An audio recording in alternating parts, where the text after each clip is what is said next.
আসসালামু আলাইকুম। চলেন আপনাদের আজকে আমরা কি করেছি তা সম্পূর্ণ ভিডিওতে দেখাই। এই যে আমরা প্রথমেই সকালবেলা শুরু হয়ে গেছে আমাদের আয়োজন। লুচি বানাচ্ছিলাম আমি, আর আমাদের নতুন বউ কলিজা রেডি করছিল।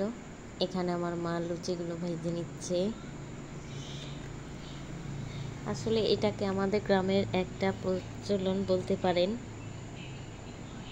যে মেয়ের বিয়ের পরে ছেলেদের বাড়িতে আম, আটা, ফলমূল বিভিন্ন যার যেরকম সামর্থ্য অনুযায়ী দেওয়ার চেষ্টা করে।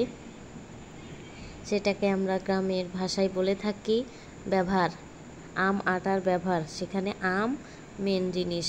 এখানে আমরা যে দুপুরে রান্নাবান্না আয়োজন করেছিলাম, ডিম ভুনা করেছিলাম, রোস্ট, 2 রকম মাংস।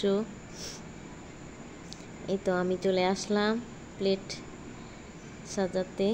এটা আমারই দায়িত্বে ছিল। আমি সুন্দর করে পরিপাটি করে গুছানোর চেষ্টা করেছি। যদিও যখন আমি ভিডিওটা করি সম্পূর্ণ দেওয়া হয়নি, আরও পরে আমি অ্যাড করেছি, আরও অনেক কিছুই অ্যাড হয়েছে, সেগুলো ক্লিপ আমার নাই। এখানে রোস্ট, এটা আমার খালাম্মা করেছে। আমি একটু ডেকোরেশন করলাম, উঠে নিয়ে আসছি, তারপরে চলে আসলাম এই তো আমার কাজে। এই কাজটা আমার হবেই, যেখানে যাই আমাকে করাই লাগে এই কাজটা। শসা লেবু কেটে আমি রেডি করে রাখলাম। আরেকটা কাহিনী আছে, এখানে হচ্ছে আমার ভাইকে আমি ভিডিওটি নিতে বলেছি। দেখেন কি অবস্থা, মাশাআল্লাহ যা হয়েছে আলহামদুলিল্লাহ। সব মিলে আমাদের আজকে প্রোগ্রামটা অনেক আলহামদুলিল্লাহ ভালোই হয়েছে। সব ঠিকঠাকভাবে রান্না সব অনেক সবাই ছিল আমাদের এই প্রোগ্রামে। এখানে আরেকটা কি, যে মেয়ের বাড়ি থেকে শ্বশুর শাশুড়ির জন্য কিছু উপহার পাঠায়।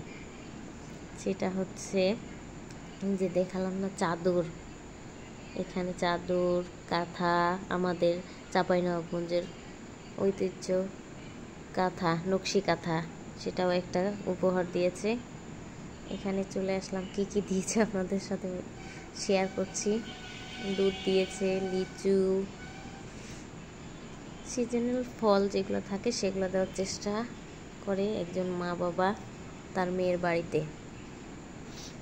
কাঁঠাল ছিল এখানে বস্তাবন্দি, এই যে ফল, অনেক কিছুই ছিল। মেন জিনিসে আসেন, এই যে আমার আম, যেটা আম কাঁঠালের ব্যবহার বলা হয় এখানে।